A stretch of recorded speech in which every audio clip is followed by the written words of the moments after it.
Hello बच्चों, let's see the question. Which one of the following statement is correct regarding blood pressure? Option A, 130 by 90 mmHg is considered high and requires treatment. Option B, 100 by 55 mm of Hg is considered an ideal blood pressure. Option C, 105 by 50 mm Hg makes one very active. Option D, 190 by 110 mm Hg may harm the vital organs like brain and kidney. तो चलो बच्चों कुछ की concept के ऊपर बात करेंगे, थोड़े से चीजों को हम अच्छे से जानेंगे तो क्वेश्चन सॉल्व करना हमारे लिए आसान हो जाएगा। देखो बच्चों, बेसिकली क्या होता है, जो normal range of blood pressure होता है, जो normal range of blood pressure है, जो normal range of blood pressure है वो बेसिकली कितना है, systolic pressure by diastolic pressure is equal to 120 by 80 120 by 80 mm of Hg होता है। अब देखो बच्चों फिर से, no blood pressure higher than this leads to hypertension. अगर ब्लड प्रेशर 120 by 80 से ज्यादा हुआ तो that will lead to hypertension. That will lead to क्या, hypertension. That will lead to hypertension. Hypertension create कर सकता है ये। High blood pressure affects the wall of the arteries also. अगर हाई ब्लड प्रेशर होता है, अगर हाई ब्लड प्रेशर है तो वो आर्टरी का जो वॉल होगा, हमको क्या पता है आर्टरी का जो लुमेन है वो काफी छोटा होता है और ब्लड फ्लो उससे काफी ज्यादा होता है, तो it will harm the arteries wall. Arteries wall will get harm by this. It also caused effect of vital organ. It also caused effect of vital organ and also caused tear of the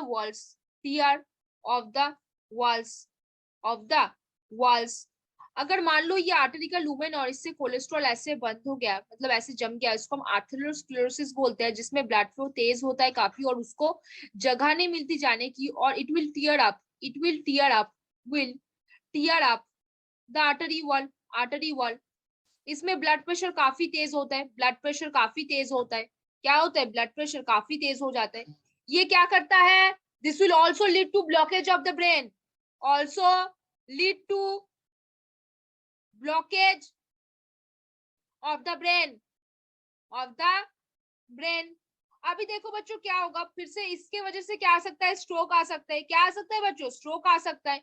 हमारे vital organ failure हो सकता है। क्या हो सकता है, vital organ failure हो सकता है। किडनी फेल्यूर हो सकता है। क्या हो सकता है, किडनी फेल्यूर हो सकता है। किडनी फेल्यूर हो जाएगा, क्या हो जाएगा, किडनी फेल्यूर हो जाएगा। बेसिकली अगर हम सोचे कि 190 by 110 mm of Hg blood pressure, तो ये बेसिकली काफी हाई होता है जो वाइटल ऑर्गन्स को डैमेज कर सकता है।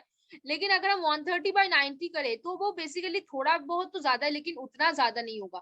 120 बाई 80 इसको हम क्या मानते हैं, आइडियल मानते हैं। तो चलो बच्चों देखो, which one of the following statement is correct regarding the blood pressure?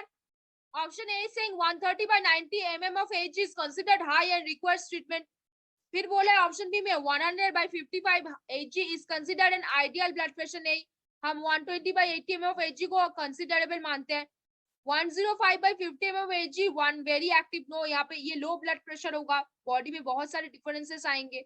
190 by 110 mm Hg में harm the vital organs like brain and kidney. हाँ बिल्कुल सही। अगर 190 by 110 है तो ये काफी ज्यादा तेज है देन टू दिस, तो इसमें आपको ट्रीटमेंट की सख्त जरूरत है। 130 बाई 90 इज कंसिडर्ड हाई। नहीं, ये हाई हम नहीं मानेंगे, बेसिकली इसमें ज्यादा रिक्वायरमेंट की जरूरत नहीं, मेडिसिन खाकर ठीक हो जाता है, तो इसको भी हम नहीं गिनेंगे। हम कौन सा गिनेंगे, ये काफी ज्यादा हाई है, तो ये ऑब्वियसली क्या vital organs like brain and kidney को हार्म करा सकता है। तो बच्चों बता दो कौन सा आंसर हो जाएगा यहाँ पे, option D will be answer over यार। वेरी गुड बच्चों, आपने तो बोल दिया। Which of the one of the following statement is correct regarding the blood pressure? देखो 120 बाई 80 है नॉर्मल, उससे ये काफी ज्यादा हाई है, तो हम इसको काउंट करेंगे सबसे पहले फॉर द ट्रीटमेंट।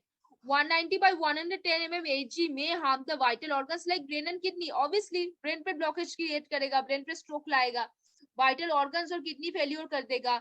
ऑल्सो क्या करेगा, एथेरोस्क्लेरोसिस के वजह से क्या करेगा, ब्लॉकेज लेके आएगा जो आर्टरी वॉल को क्या करेगा, टियर कर देगा। तो यहाँ पे कौन सा आंसर होगा, option D will be the answer over here बच्चों। तो होपफुली बच्चों understand this question very well. Best of luck बच्चों।